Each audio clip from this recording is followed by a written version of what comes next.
Good morning, it's Margaret Fetty at the University of Sewing, and it is Facebook Live. And Rachel's here with me. Good morning, everybody. Happy Friday. It's chilly but sunny out today. So yeah, at least the goodness. sunshine is out, thank goodness. Okay, so we still have our Bernina sale going on. If you have not figured out yet, because maybe you haven't been able to watch, or maybe you're new, Bernina has a 20% off sale going on all of its machines. Sergers, long arms, Everything. Except for the $9.90 and the Q-Matic. and the Q-Matic. But if you are looking to upgrade your sewing machine, like this is the month.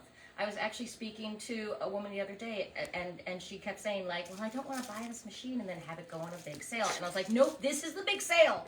This is it.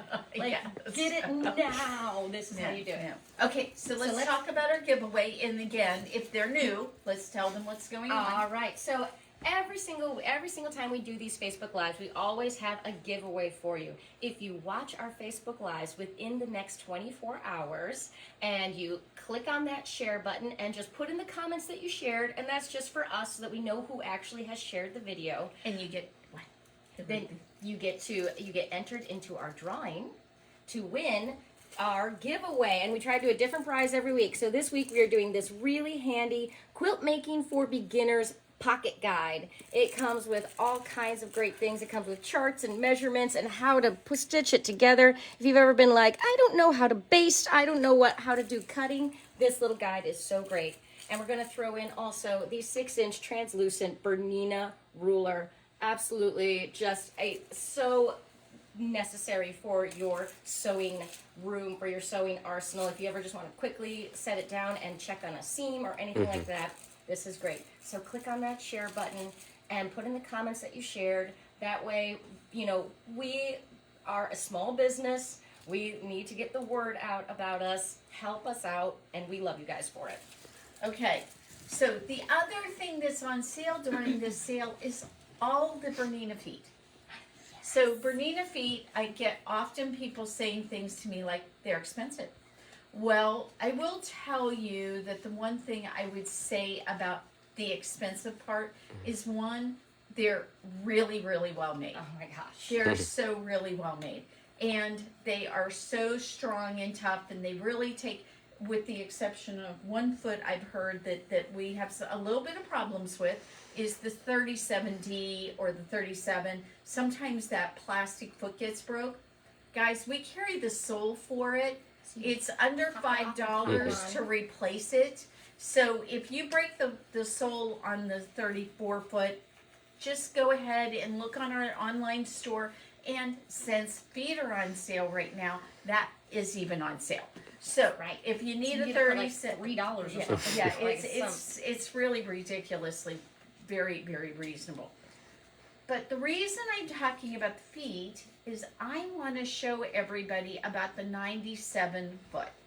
Now the 97D in particular, my favorite, but if you have a 480, you won't be able to use the D feature, so just get a 97 foot. But this 97 foot is for your 9mm wide feed dog machines. And you're like, Margaret, I didn't know if I have 9mm wide. Okay, so how do you tell? Does the number on your machine, look at the model of your machine, does it have a 0 on the end? If it has a 0 on the end, it is 9mm wide. So that is a helpful. Now I'm talking about current machines. If you own a really older machine, I'll have to probably look it up for you to tell you. But you could go with your little rulers and measure how wide your feed dogs are. And once you do that, now you have a job. I have a job. You have a job. Find out how wide in inches, 5.5 inches in millimeters converts to inches. Get your phone out. Get your phone out. So I can't look at my phone because Erin's using it. It's going to be right around a fifth, because I know that 25 millimeters is an inch. So it's going to be like a fifth of an inch, which is a weird thing to say. Yeah, I'm going to go look. Yeah, what does that mean? No, 5.5 millimeters is how wide the feed dogs are, honey. And isn't that in between the two feed dogs? Maybe I'm wrong about that. I I may be wrong about that. Okay, so I'm sitting here because I'm going to set up a 97D foot for you, and these are for your wider feed dog systems. So if yours looks like the old-fashioned feed dogs and they're really pretty narrow together, then they are not the ones we're talking about, because when you put the 97 foot on here, I'm going to take away our little number 1 foot, and look, these guys will rest on our feed dogs. So for a 5.5 millimeter, it's going to be just under 1/4 of an inch. Okay, so they they must be talking about the width of this thing right here. Do we know? Is that what they're referring to? Because 9.9, the 9 millimeter wide, I thought they were talking about the distance between the feed dogs, but they must not be talking about that. So let's measure. Let's see. Let's use our little Bernina ruler. Is it in centimeters down there? There's a centimeter down there. So let's see. Okay. No, that is the entire width of the. That's what I thought. When you said it's 1/4 of an inch, that's not the feed dogs are not 1/4 of an inch apart. No. That doesn't make any sense. No. So what we're talking about is how wide it is. So when you look at your feed dogs, and I really want something without plastic on, baby girl. Let's grab it. Because I can't read it. There we go. I'm going to do real inches. This is live television, everybody. Yeah, there you go. This is what you Okay. get. So if yours are 9 millimeters wide, then they are going to be just under 3/4 of an inch wide. And if they're 5.5, I believe they are closer to like just over 1/2 an inch. So the deal is that the 97 feet fit on the feed dogs so that your fabric feeds correctly. So when we do this, we're going to put the 97 foot on our machine. The dual feed gets engaged like that. And then it comes, oh dear, I thought I dropped something. I dropped the screw. The screw got dropped. All right. Oh, of course that happened. Okay. Guess so we can maybe borrow another just one. Get a different one, Rachel. Just go get a different one. Just get a different one. Find that screw in just a second. Yeah, I'm sure it will. It'll appear the minute we get off air. So, all right. So now what we're gonna do is put this lovely little. Whoa. Yeah, that's it why wants to go out. Yeah, It just yeah, wants yeah. to fly Okay, out. so we're going to put the screw. There's a little hole. Remember, you guys have 2 holes right here. Put it in the one closest to the stitch plate. And go ahead and get it somewhat screwed down so that you can do the next step I'm going to show you. Now put your foot down. Okay? Then, Aaron, come over on this side for just a second. There is a little notch right here. Can you see what I think you have to go up a little higher. A little bit higher, okay. There is, well, maybe the only way I we're can going kinda to see do it. it. I can Here, kinda hold see it. on. Okay. I have a different idea. Let's go ahead and Take it off have, and look at it. And show, yeah. So, right here, there is a notch right there. So what's going to happen is the guide's going to sit right in front of that little notch right here. So that's why I'm putting the foot on. I engage my dual feed, and then I take the guide and get it somewhat positioned. But then what I'm going to do is I'm going to go ahead, put my foot down.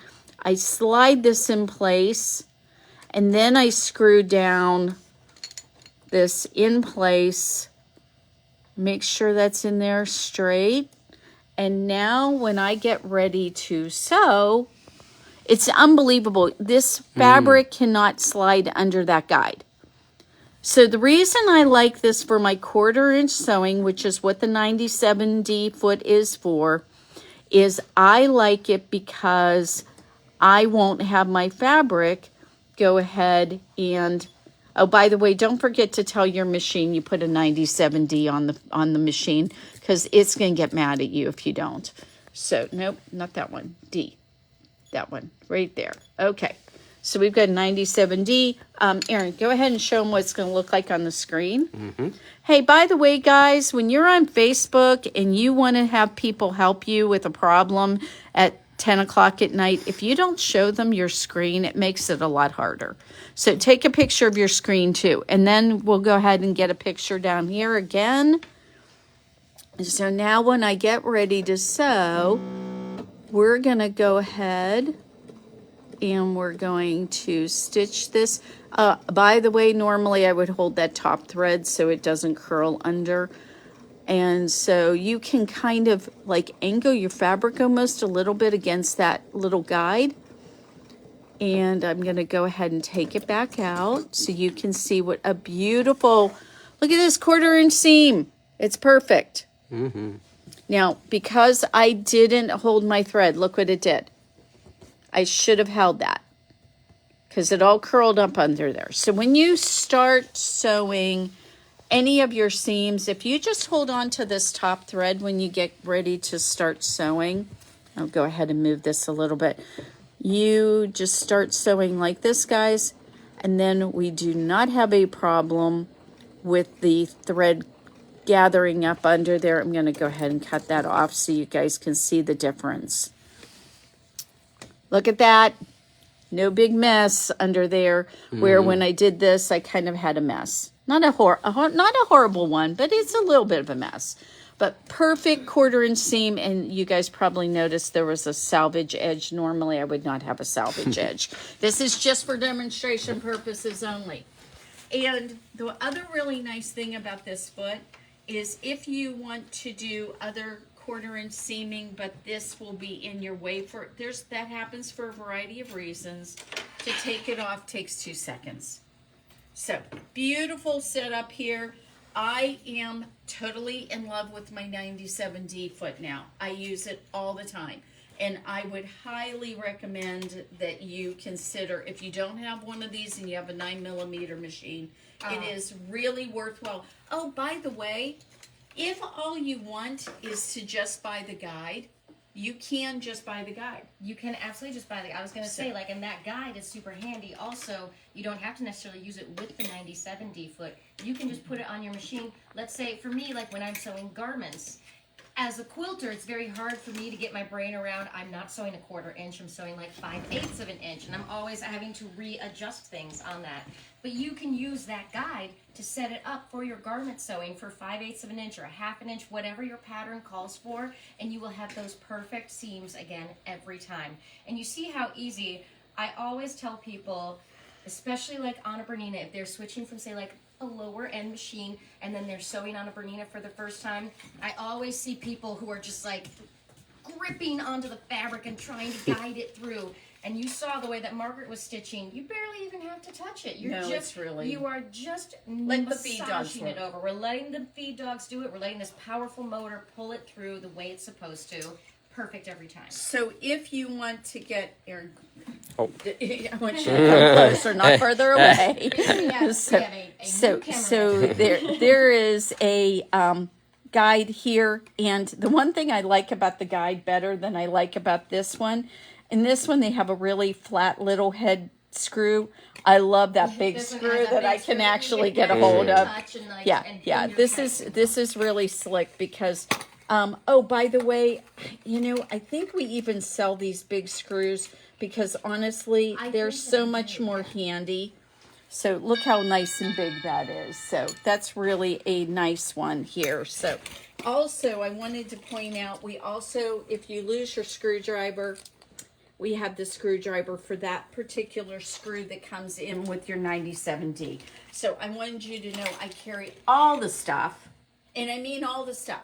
If you're looking for screws, if you are looking for other accessory items, we try really hard to make sure that what we do is get those things in here.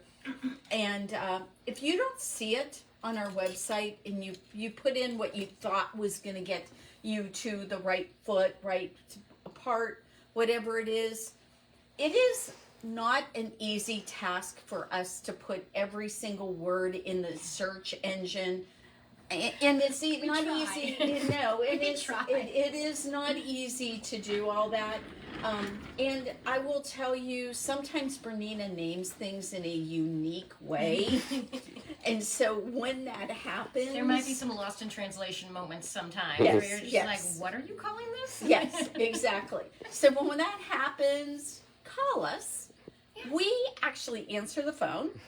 We have people here who actually know how to help you, and we are happy to do that. I just had a wonderful conversation with a customer of ours, and she lives across the country. She lives over in California, and she called and asked about what were my favorite feet. And I thought, wow, I really don't get that kind of a question very often. That's a great question, though. That's so great. I think it would be really cool for you guys in the comments today. Maybe you can make a comment about what your favorite foot is that you would not, you would just be really, really sad if you didn't have that foot in your arsenal, and maybe why. Because you know what? I love to hear what other people's thoughts are that. Oh, on yeah. that. Oh, yeah. I mean, that would be I'm great. totally very opinionated. Nobody would ever know that. So. I immediately thought of three. I immediately thought of three that I don't think I could live without. What's your top three? All right, top three. Number one, a 1/4 inch foot. Right. So like either 37, 97, 57. And I have the dual feed, so I love my dual feed. These are all D's, just so you know. I love the standard like number one presser foot. That's always like if I'm just sitting down doing something little, I'll just use my number 1D. That's a good one. And then I love the 20D because that's the really wide. It's got the really wide open toe, so I can really see what's going on. I can get everything lined up exactly the way I want to. I don't think I'd be able to do any kind of the sewing that I do without those 3 feet. Yeah, Well, it is really interesting because the foot that I have, there's 2 feet I bought with every single sewing machine I've ever owned. And that is my open-toed foot, which is the number 20 foot. Now that I have a machine with dual feed, I have it with the 20D. I have to have the 20D. And then I also have had to have a walking foot. Now, I'm just going to tell you, interestingly, since I graduated to the Berninas, where I have at first I've had I just had a 330. And my 330, I had to have a walking foot because it did not have dual feed. Then as I got to have a nicer machine, I had it with dual feed. And what I find is that the dual feed works for a lot. I mean, it really does. It works for a lot. And so I had someone say to me recently, well, why do you need a walking foot now? You've got dual feed. Well, I sew coats. Mm-hmm. I sew thicker things. And so what I would tell you is that the dual feed presses only so hard. I mean, it's even obvious when you look at how the mechanism is made and how it's put into the machine and so forth. It can only press down so hard. But when you have a walking foot, and I'm thinking we should get, where's our cart? Where's our cart? Is it back in the classroom? It might be. You'll get the red walking foot out of it. So we're going to show you the walking foot again. But it has an entire plate, and it has feed dogs on the top made of rubber. And so it won't damage your fabric, but it will press down, and it has 5 times the amount of power that a dual feed has. So it's on the other side of Aaron right here. Well, he's so big, he got it. Right. So and this is another. And if you guys need to feel the weight of this, because you want to talk about something that's really solid, and so. What we're saying is that one of the great things about these walking feet is that you have this huge plate on the bottom, and what that does, when you get the pressure on it, you get that really wide distribution of the presser foot pressure on there. And if you notice, you're seeing the rubber going up and down, and that's what happens. This wraps around your needle bar clamp, so that's what it goes up and down using that. And these feed along with your bottom feeding mechanism, and those feed dogs together pull things through like this. And so in the process of doing that is it's much more like I said, it's a 5-time difference between the amount of pressure on there. So when I'm working on something like 3 layers of wool to pull it through, you will not get the same results doing a dual feed as you will with a walking foot. So even though I own the top of the line Bernina and I have that advantage of all these different things, I still have a walking foot. And so a lot of people, now if you never sew through anything thicker than maybe 2 really thin with a regular cotton and maybe a layer of really thin batting, you may not feel a need for a walking foot. But I will tell you, if you do any kind of clothing, if you do any kind of heavier quilts, if you want to, quote, make a jean quilt or something like that, or you want to do a quilt using t-shirt material, and you want to use your walking foot to do your quilting, you will need a walking foot at that point in time. The dual feed is not going to work appropriately. You will get, what will happen, and you can always tell when it's not working because you end up with really tiny little stitches. Yeah. Those tiny Because little it just stitches. can't quite get Over it. Right. And then what it does, you have to rip out the tiny little stitches and then you want to lose your mind. So that's not really. Yeah, as a tech, I've had people come in and say, "Oh, my stitches are so tiny," but it's like, might be a foot problem. It's a foot problem. That's it's right. a foot problem. So just be aware that that's going to be one of the things. Okay. Now, did you realize this morning we have a 10 o'clock We have class? a 10 o'clock class today, and so I'm seeing that people are already They're starting to coming get in. here, so we don't want to So- make them stop, and we want to make them go ahead and come in. So what I'm going to tell you, go ahead and look at the prices of the machines, look at the prices of your accessory items. If you don't see something or if something isn't in stock, I know we're getting some more feed in today. We ran out of a number of things over this wonderful sale. Keep an eye out. They will be there. But if there's something in particularly you want, what do? What do they do? You give us a call. Give us a call. And also, I want to mention, since there Phone numbers on the website. yes, there are only 10 more days in this sale, and if you've been looking for something and we can't get it in stock, we haven't gotten it in stock, give us a call. We can do a payment over the phone. We'll give you that sale price. So then even if your accessory comes in after the sale date, you are still going to get that sale price. Yeah. And so always, the solution is always to just call us and talk to us. And we will be happy to figure out what we can do. Oh, last thing I want to make a comment on yes. the Aero chairs. Right now we have a really cool deal going on, and it's going to go on until April the 15th. It's either April 15th or April 17th. I have to look at my Okay. notes. So the point is, you can order a Aero chair from us, and the Aero chair is only going to be $329, and that will include drop shipping it to your home. So It doesn't matter where you directly to live. your house. We would love to send you an Aero chair straight to your home.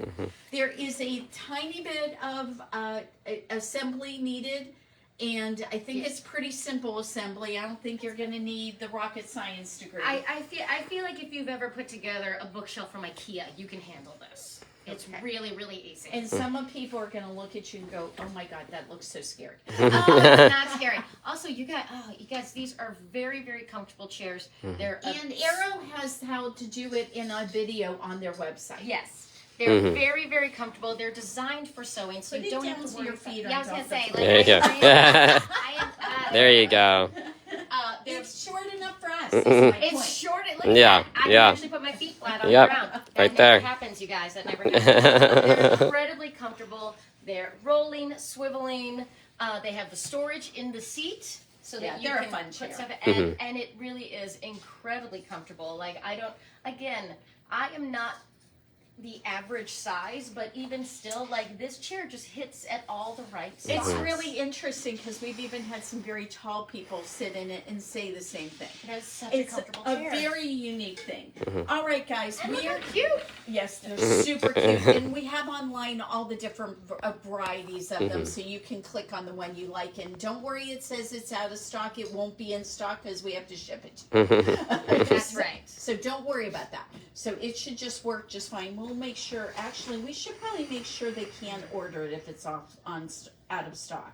because that All might right. be a problem. I was didn't even actually think thinking that. about trying to mess with something there. You and I all have to work together here, guys, because sometimes we do 90% of our website stuff, so we're not computer programmers.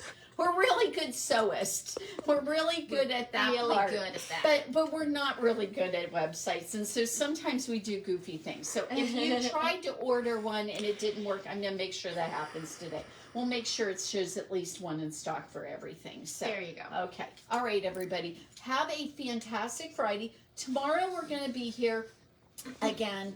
Dave should be back behind the camera tomorrow, so poor Aaron won't be blessed with having to put up with us. And we will talk about some cool classes coming up, some events, different things. Oh, and we have a really special event coming We up. do. It's going to be a very special an event fundraiser. Event fundraiser that is coming up in the beginning of May. Beginning of May. Because, it's a good time for that one. Yeah. So you're just gonna get teased. We're Right gonna now. do a little teaser for All it, right. but it's gonna be very on theme. Okay, guys. Everybody have a fantastic Friday, and we will see you tomorrow for Facebook Live.